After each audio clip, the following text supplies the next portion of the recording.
Hello, in this video I'm gonna show you how you can fix the issue with the delete profile button not working in the Arc browser.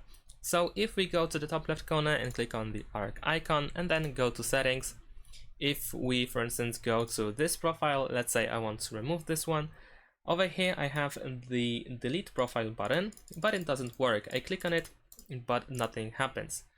And in order to fix that, we need to make sure that no space is assigned to that profile. So over here you can see the information that this profile is used by your space4 space. This means that this space is assigned to that profile.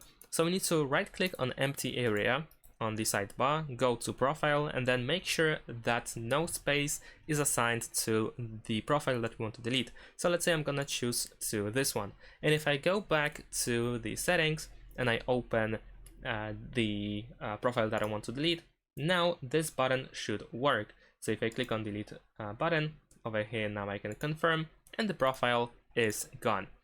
And that's it. Thanks for watching. Leave a like and subscribe to my channel, and see you in my next videos. Bye.